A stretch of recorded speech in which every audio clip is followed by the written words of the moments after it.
ఆయన మానాన్ని అడ్డెట్టుకోవడానికి ఆ గోని బట్ట కట్టారు, ముండ్ల కిరీటం పెట్టారు, చేతులు కట్టారు, తీసుకొచ్చారు, నిలబెట్టి ఇలా అంటున్నారు. ప్రభుని చూపిస్తూ ఎదురైనా నాకే నేరం లేదన్నారు. ఏం చెప్పారు చెప్పండి? వాళ్ళకి సరిపోలేదు ఆ పాదాలకి. ఇంత చేసిన వాళ్ళు ఏమన్నా చెప్పనా? రక్తపు ముద్దగా చూపించిన తర్వాత ఫిలాతు ఫీలింగ్ ఇది.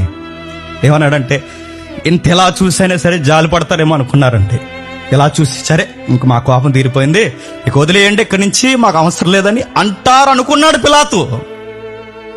ఇంత జరిగా కూడా ఏమన్నారు తెలుసా? మాకు సరిపోదు, మాకు ఆ దెబ్బలు సరిపోవు, మాకు ఇవేమి సరిపోవు, మాకు ఇంకా ఆ లోపల మాకు అలా పగుండిపోయింది. ఆ పగ ఏంటంటే సిలువేము, సిలువేము, సిలువేము. ఎవడండి ఆయన దుర్మార్గుడు అంటున్నది? ఆయన చేతి నీళ్ళు, మా చేతి నీళ్ళు దాగినోళ్ళు. ఎవరండి ఆయన అంతగా ఏడిపిస్తున్నది చెప్పండి? చాలి దయ. పిలాతు అనుకున్నాడు ఇలా చూసైనా క్షమించేస్తారేమో అనుకున్నాడు. కానీ వాళ్ళు అన్నారు, చావాల్సిందే, ఆ మనిషి ప్రాణం పోతే గాని మాకు మనశ్శాంతి ఉండదు. చివరికి ఏం గెలిసే చెప్పండి? ఆ నోరే గెలిచింది, ఆ కేకలే గెలిసే, చంపిస్తారు. మనకు రాయబడిన మరో పదం ఏంటో చెప్పమా?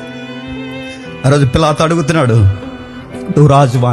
ఎస్, నేను రాజునే. ఈరోజు నేను అడుగుతున్నాను, యేసు ప్రభు రాజే, రాజుగా నువ్వు స్వీకరించగలవా? ఎస్, నా లైఫ్లో ఆయన కింగ్ నువ్వు ఆహ్వానించగలవా? నా కింగ్ కొరకు నేను అన్నీ మానుకోగలను నువ్వు అనగలవా? అనలేమ్మా. ఎందుకు చెప్పనా?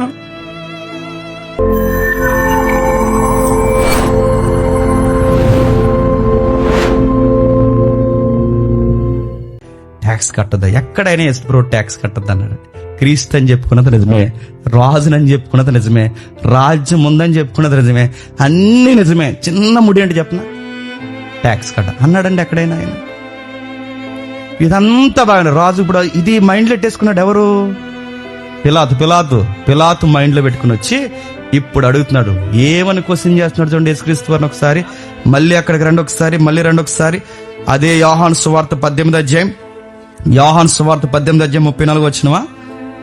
18వ అధ్యాయం 33 వచ్చిన. పిలాతు తిరిగి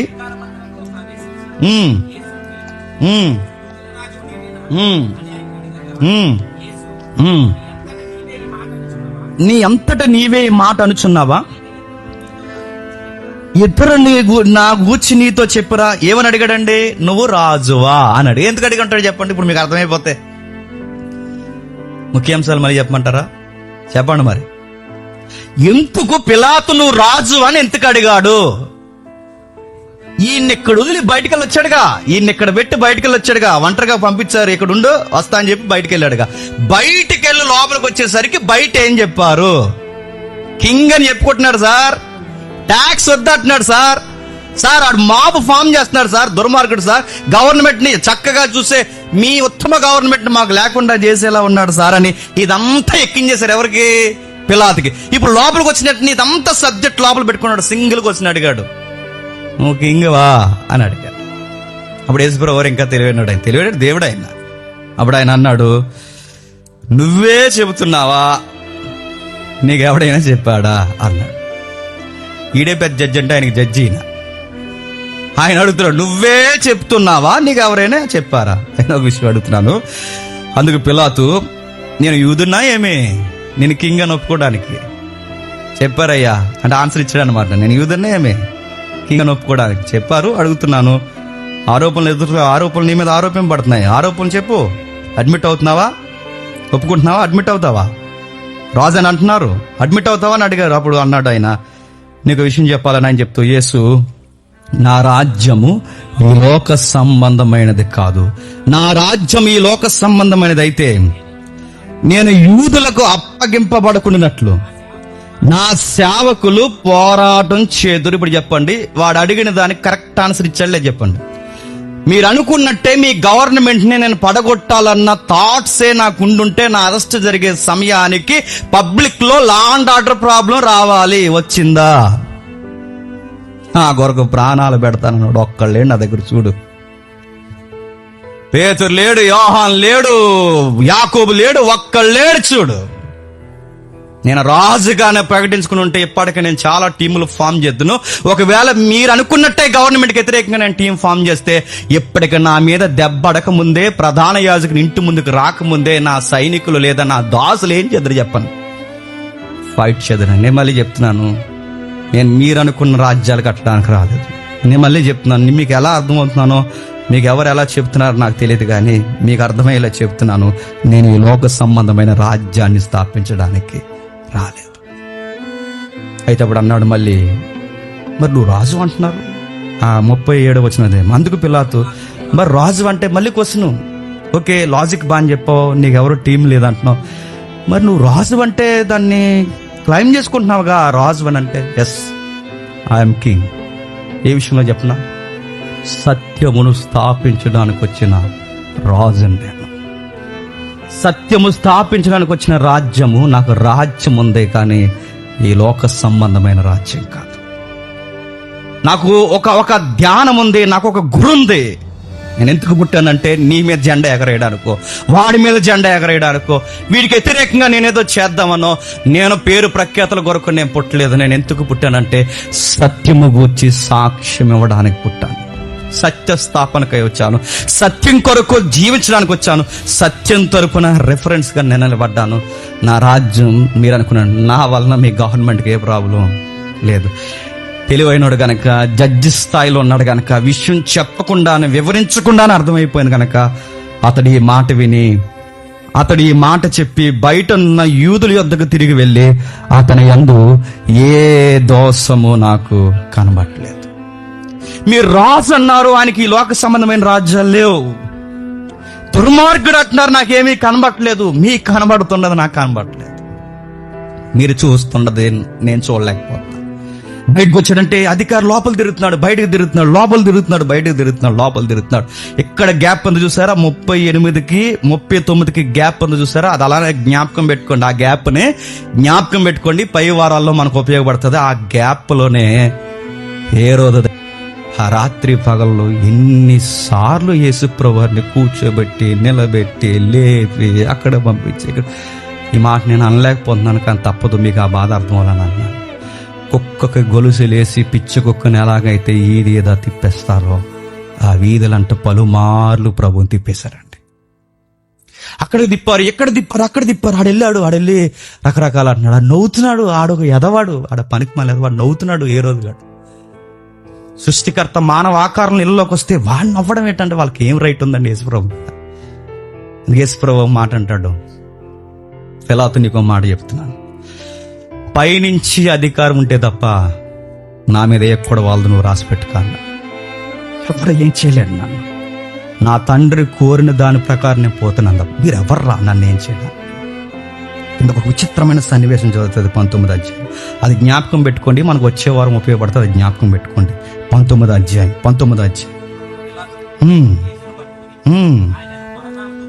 ఆయనను కొరడాలతో కొట్టించను, సైనికులు ముండ్లతో కిరీటము. మీరు ఒకసారి ఇమేజినేషన్ చేసుకోండి, ఒకసారి మీరు ఆ వ్యూలోకి రండి. అప్పటికి 5 సార్లు జడ్జిమెంట్ జరిగిపోయిందండి. 5 సార్లు. ఎన్నిసార్లు? 5 సార్లు జడ్జిమెంట్ చేశారంటే ఈ కొరడాలతో కొట్టే సమయానికి అప్పటికి 5 సార్లు జడ్జిమెంట్ అయిపోయింది. ఎక్కడైపోయింది 5 సార్లు జడ్జిమెంట్? ఒకసారి అలానే ఉంచండి, ఒకసారి వెనక్కి రండి. సందర్భం లూకా గారు డీటెయిల్గా ఇచ్చారు ఆ జడ్జిమెంట్లు. ఒక్కసారి లూకాసు సువార్త రండి. లూకాసు సువార్త 23వ అధ్యాయం. లూకాసు సువార్త 23వ అధ్యాయం 4వ వచనం చూడండి. పిలాతు ప్రధాన యాజకులతోనూ ఒక్కటైనా కనబడలేదు. 2వ జడ్జిమెంట్. 3వ జడ్జిమెంట్ అక్కడ ఉంటుంది చూడండి. ఏ రోజు కూడా కనబడలేదు. ఇది 3వ జడ్జిమెంట్. ఇది నెక్స్ట్ వీక్ ఆలోచిద్దాం వీలైతే. అప్పటికి ఎన్ని జడ్జిమెంట్లు అయిపోయినాయండి. ఈయన నేరస్తుడు కాదు, ఈ నేరాలు ఏవి ప్రూవ్ చేయబడవు. ఇవన్నీ ఆరోపింపబడిన ఆర్గ్యుమెంట్లు మాత్రమే, ఏవి నిజాలు కాదని అప్పటికే 3 సార్లు జడ్జిమెంట్ ఇచ్చారు. మరలా జడ్జిమెంట్ ఇస్తున్నారు చూడండి 3 సార్లు. ఇక్కడ మరలా 22వ వచనంలో 3వ మారతడు ఎందుకు ఇతడు ఏ దుష్కార్యము చేసినని అతని యందు మరణానికి తగినది ఏ నేరం కనబడి అప్పటికి 4 జడ్జిమెంట్లు అయిపోయినాయండి. అప్పటికి ఇంకో పై వచ్చిన మీరు చూడండి, ఏ రోజు దగ్గరికి వెళ్ళేసరికి ఒక జడ్జిమెంట్ అయిపోయింది. సుమారు 5 సార్లు ఏమని జడ్జిమెంట్ వచ్చింది చెప్పండి? ఈయన యందు ఏ తప్పు లేదు, ఏ తప్పు లేదు, ఏ తప్పు లేనోడిని అన్యాయంగా కొరడాలతో కొట్టడానికి పంపించేశారు. ఇప్పుడు చెప్పండి, ఎవడండి పిలాతు మంచోడు అన్నది? ఎవడండి శిలువ త్యాగంలో పిలాతుకి సంబంధం లేదన్నది? ఎవడండి ఈ క్రైమ్ స్టోరీలో వాడు అక్యూజ్డ్ కాదన్నది? ఎవరు చెప్పండి? ఇది పిలాతుకి ఏ సంబంధం లేదని ఎలా అనగలరు? నువ్వు అనేక సార్లు యూదుల చట్టాలను ఎదిరించి నిలబడ్డావే, అప్పుడు నిలబడినప్పుడు ఇప్పుడు ఎందుకు నిలబడలేకపోయావు? అనేక సార్లు నీకు నచ్చిన జడ్జిమెంట్లు యూదులకు వ్యతిరేకంగా ఇచ్చావు, ఇప్పుడు ఎందుకు ఇవ్వలేకపోతున్నావు? మీ ఆవిడ చెప్పింది ఇంట్లో ఆ నీతిమంతుని జోలికి పోవద్దని. నీకు ఇన్ని తెలిసినా నువ్వెందుకు అప్పగించావు? నీకు నచ్చినట్టు చేసుకుంటాను. ఎంత రెక్లెస్ అండి! పిలాతుని చూస్తే ఎవరెవరు కనబడుతున్నారనేది నాకు తెలియదు, కానీ పిలాతులో మన లక్షణాలన్నీ కనబడతాయి. మీరు జాగ్రత్తగా చూడండి. పిలాతులో మన లక్షణాలన్నీ కనబడతాయి. తీసుకొచ్చారు 19వ అధ్యాయంలో. చూద్దాం ఒకసారి 19వ అధ్యాయంలో ఏం జరుగుతుందో చూడడం ముగించేద్దాం. 19వ అధ్యాయంలో మొదటి వచనం నుండి,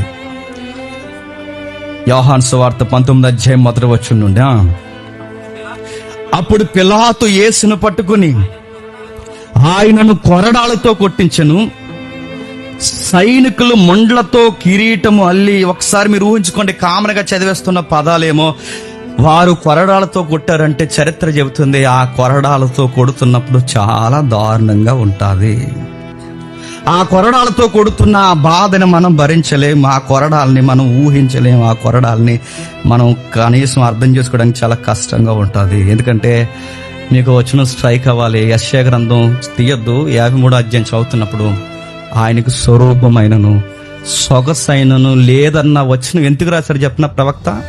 ఆయనకి స్వరూపమైనను సొగసైనను లేదన్న వచనం ఎందుకు రాశారంటే మీరు గమనించండి, ఆ కొరడా దెబ్బలకి చర్మం ముక్కలుగా లేచిపోద్దండి. అలాంటి కొరడాలండి అవి. జడలుగా అల్లుతారు. జంతువుల ఎముకలను ఆ కొరడా మధ్యలో పెడతారు. అది ఇలా కొట్టినప్పుడు అది లాక్కుని శర్మను అలా లాక్కుంటూ వస్తుంది. చరిత్రకారుడు, యూదుల చరిత్రకారుడు ఇలా రాశాడు, ఆ కొరడా దెబ్బలకు యేసుప్రభు కట లోపల ఉన్న ఎముకలు బయటకు కనబడిపోయాయి. మళ్ళీ అంటున్నాను, ఇది సిలువకు బిగినింగ్ మాత్రమే. మళ్ళీ చెప్తున్నాను, ఇది సిలువకు బిగినింగ్ మాత్రమే. బిగినింగే, సిలువ కాదు. కొరడాలతో కొట్టారు. చేసింది సరిపోలేదండి. వీళ్ళు ఎంత టార్చర్ పెట్టారండి ఆయన్ని. ముళ్ళన్నీ పెద్ద పెద్ద ముళ్ళు ఎక్కడున్నాయి, ఆ ముళ్ళన్నీ ఏరుకుని వచ్చి, ఆ ముళ్ళుకి పెద్ద ముళ్ళ కిరీటం ఏరుకుని వచ్చి దాన్ని ఒక కిరీటం చేసి అది ఇలా వేసి ఆ ముళ్ళు అలా నొక్కేశారంటే ఒకసారి మీరు ఊహించుకోండి ఎలా, ఎంత గట్టిగా నొక్కేసి ఉంటారు. నొక్కేసి అలా అంటున్నారట, యూదుల రాజా శుభము, ఇంగ్లీష్లో గుడ్ లక్ అనూసారట. మొఖం మీద ఉమ్మూసారట. కొరడాలతో కొట్టారట. ముళ్ళిలా దగ్గర కూర్చేసి ఇంకా చేసింది సరిపోలేదని ఇలా లాగబెట్టి కొట్టి గుడ్ లక్, నెక్స్ట్ అసలు ప్రోగ్రాం ఉందని ఇక అన్నారట. సిలువకి బిగినింగ్ లోనే ఆయన చాలా ఎడిపించేశారండి. ఆయన్ని ఉమ్మేశాడు. ఆడెవడో పనికి మళ్ళీ వచ్చాడు. శుభమని చెప్పి ఆయన అరిచేతులతో కొట్టిరి. అక్కడ ఉంది చూడండి 3వ వచనంలో, శుభమని చెప్పి ఆయన అరిచేతులతో కొట్టిరి. ఇక కిందికి రాస్తున్నాడు, పిలాతు మరలా ఎలుపులకు వచ్చి, ఇదిగో ఈయన యందు నాకు ఏ దోషము నాకు కనబట్లేదు. ఏమంటున్నాడండి? పిలాతు బయటికి తీసుకొచ్చి, ఇదిగో ఈయన యందు నాకు ఏ దోషం. ఒక ఇమేజ్ చూడండి. పిలాతుకి ఒక థాట్ ఉంది, అక్కడ ఒక థాట్ ఉంది. కొరడాలు తెంతు కొట్టించాడు. ఆ ఇమేజ్, ఆ రక్తపు ముద్దకున్న యేసుక్రీస్తు వారి ఇమేజ్ ఒకసారి చూడండి ఎంత దారుణంగా. మెల్ గిబ్సన్ కొంతవరకు ఊహించి తీసిన సినిమా ఇది, ఊహ మాత్రమే. ఇంకా రియల్ ఎలా ఉంటుందో వీలైతే ఆ ఫ్యాషన్ ఆఫ్ ది క్రైస్ట్ చూడండి, మళ్ళీ చూడండి, ఆ ఇమేజ్ చేయండి. ఆ ఇమేజ్ మీరు జాతకం అనండి. యెషయా గ్రంథం మీకు గుర్తు రావాలి. నెక్స్ట్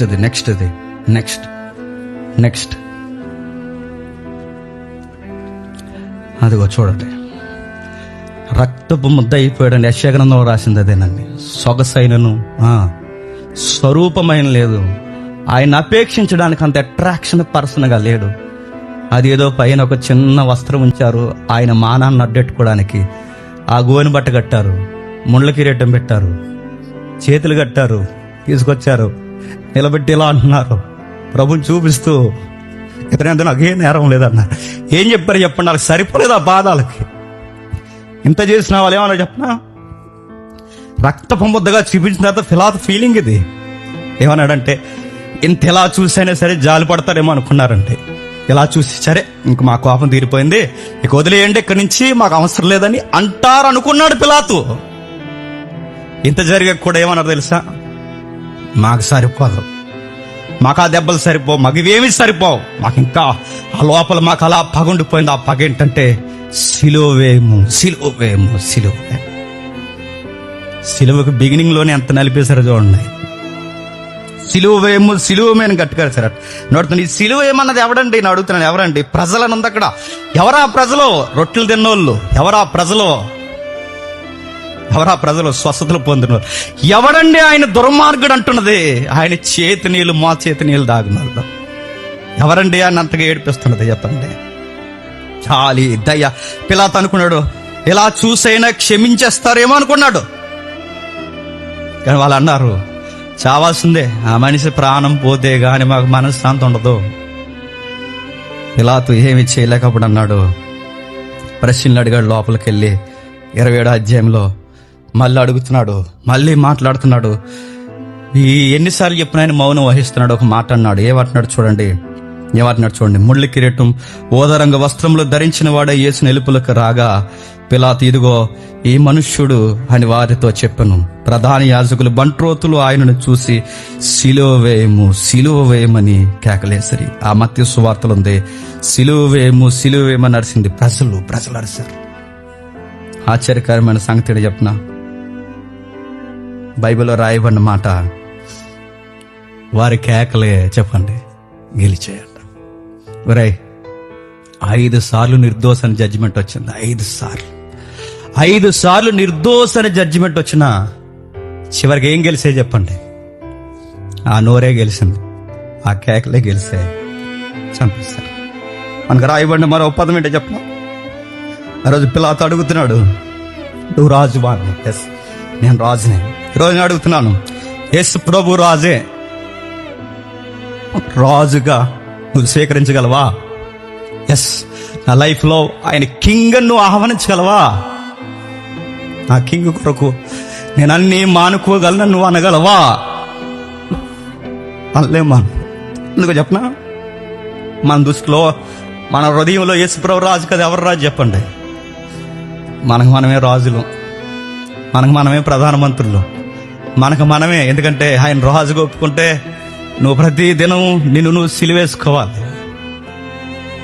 యేసుప్రభుని వెంబడిస్తానంటున్నావు కానీ నీకు అన్ని పిలాతు లక్షణాలే.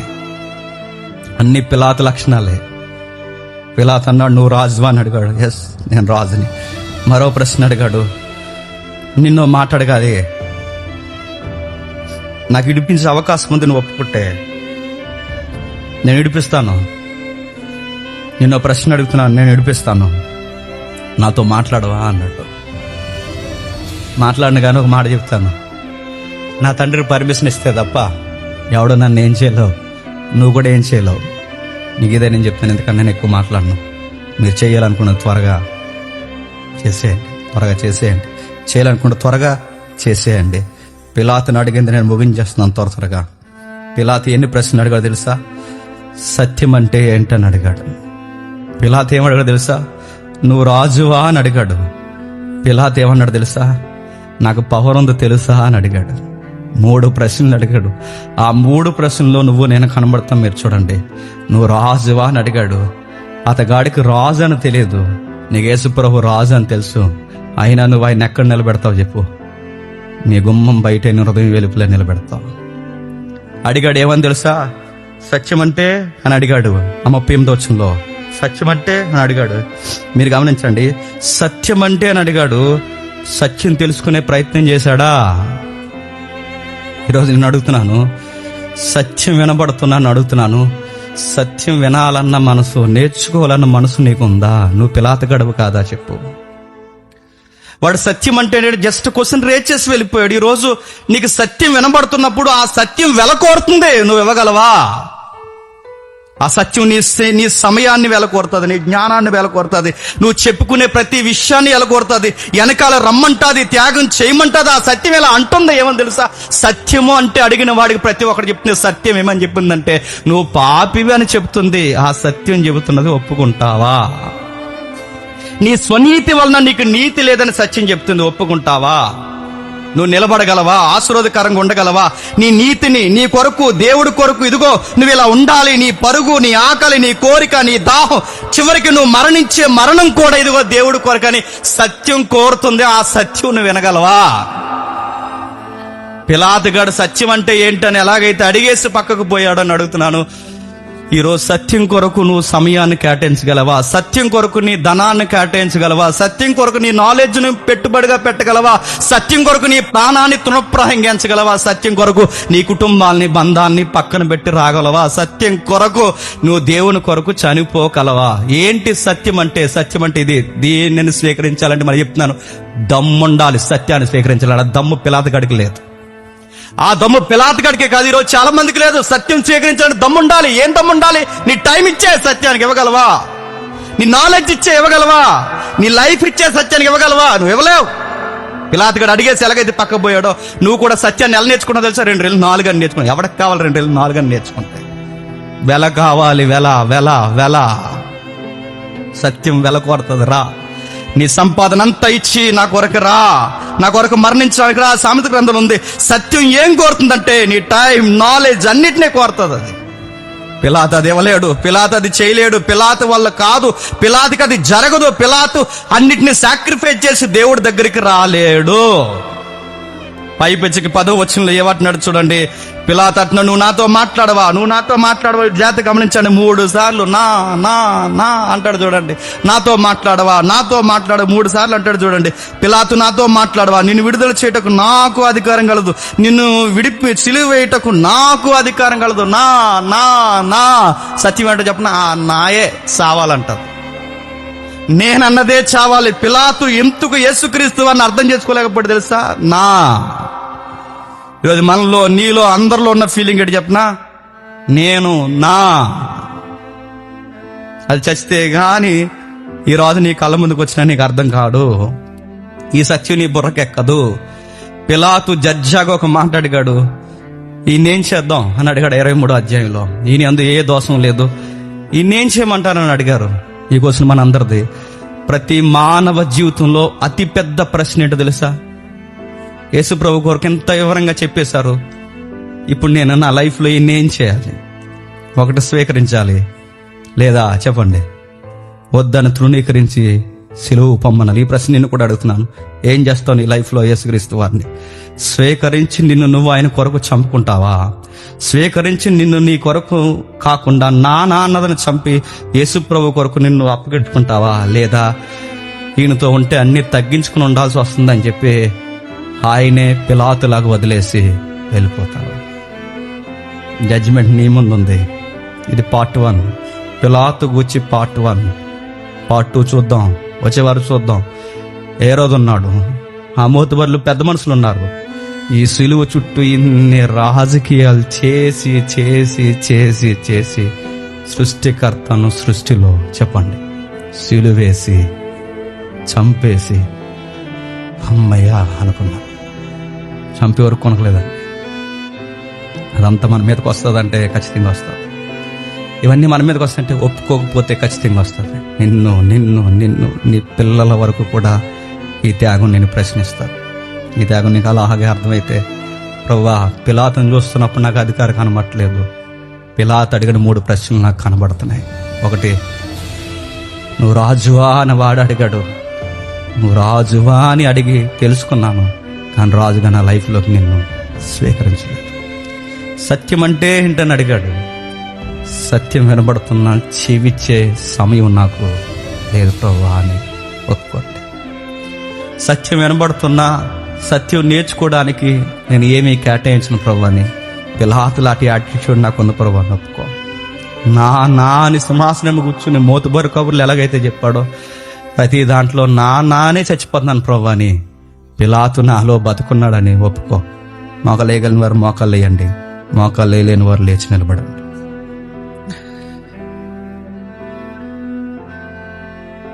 ఎవరైతే మన సంఘ పెద్దలు ఉన్నారో ఈ ప్రభు రాత్రి భోజనంలో పాల్గొనండి. ప్రభు యొక్క అమూల్యమైన రొట్టెను ద్రాక్షరసాన్ని సంఘానికి అందజేయండి. అలానే కళ్ళు మూసుకోండి. ఎవరి కొరకు ఆలోచించొద్దు, ఏ విషయాలు ఆలోచించొద్దు, ఏది మనసులో పెట్టుకోవద్దు. నీకు వినబడిన వాక్యము నువ్వు నీ దేవుడు తప్ప ఇక ఏది మనసులోకి రానివద్దు. ఎవరు ఈ సహవాసం నుంచి, రొట్టె కార్యక్రమం సహవాసం నుంచి బయటకు పోవద్దు. ఈ బాధ్యత కలిగిన అమూల్యమైన దాంట్లో పాల్గొనండి. అలానే ఏకీపించండి. దేవా, 5 సార్లు నిర్దోషి అని తేల్చిన సిలువ వేయమనే కేకలే ఆ రోజు గెలిచాయి తండ్రి. మేము అక్కడున్నా మేము అది అంటాం తండ్రి. మేమేం తీసిపోయే వాళ్ళం ఏం కాదు. తినే చేతుల్నే నరకాలను కోరుకునే మనుషులు దేవా. మనుషులుగా తండ్రి మంచిని చూడలేని కళ్ళు తండ్రి మాకు. ఆ రోజు పిలాతు నిలబడి అడిగాడు, ఈయనేం చేయాలి అని. ఒకటి స్వీకరించాలి లేదా సిలువ వేయాలి. ఆ ప్రశ్న ఈ రోజుకి మిగిలిపోయింది. విశ్వాసులుగా మా ముందుకు ఈ ప్రశ్న వచ్చింది, ఈయనేం చేయాలి? రాజుగా స్వీకరించాలా? ఈయన రాజుగా వస్తే ఈయన దగ్గర మేము బానిసగా ఉండలేమని ఆయన సిలువ వేసేయండి అని మేము చెప్పేయాలా? ఆ ప్రశ్న ఇంకా మా కళ్ళ ముందు ఉంది దేవా. సత్యం అంటే ఏంటి అడిగాడు, కానీ సత్యాన్ని నేర్చుకోవడానికి సమయం కేటాయించలేదు, ధనాన్ని కేటాయించలేదు, ఏ పరుగులు చేయలేదు తండ్రి. కేవలం ప్రశ్నించి మాత్రమే ఉండిపోయాడు. రోజు సత్యం విలువ ఎవరికీ తెలియదు తండ్రి. సత్యమే జీవింపజేస్తుందన్న ఆ యొక్క శక్తి ఎవరికి తెలియదు తండ్రి. సత్యం వినే వాళ్ళు లేరు, నేర్చుకునే వాళ్ళు లేరు, బోధిస్తే స్వీకరించే వాళ్ళు లేరు, మార్చుకునే వాళ్ళు లేరు. ఇది నిజమే అని అంగీకరించి ఈ సత్యానికి నేను ఏం చేయాలని తండ్రి వారి హృదయాలు చింపుకుని మీ పాదాల మీద పడేవాళ్ళు లేరు తండ్రి. అందుకే పిలాతు ఎలాంటోడో మేము కూడా అలాంటి వారు. నాకు అధికారం ఉంది, నేను అలాగా, నేను ఇది అది అని పిలాతు ఎలాగైతే డాంబికానికి గొప్పలకు పోయాడో ఈరోజు కూడా తండ్రి మాలా ఉంది తేవా, అది బతికే ఉంది. నేను నాకు ఈ డాంబికమైన మాటలు మా కళ్ళ ముందు ఇంకా ఉన్నాయి తండ్రి. అందుకేనేమో నజరేయుడు యేసుడు మాకు ఇంకా అర్థం కావట్లేదు. విలువైన మాటలు మాకు అందించారు. వచ్చే వారం కూడా మాతో మాట్లాడండి. మా కళ్ళ ముందు జరిగినట్టే సిలువ మాకు కనబడుతుంది తండ్రి. మా కళ్ళ ముందే ఆయన కొడుతున్నట్టు మాకు అనిపిస్తుంది. మా కళ్ళ ముందే బలవంతంగా ముళ్ళు తండ్రి ఆయనకి గుచ్చినట్టు మాకు తెలుస్తుంది తండ్రి. ఇది చాలా అన్యాయం.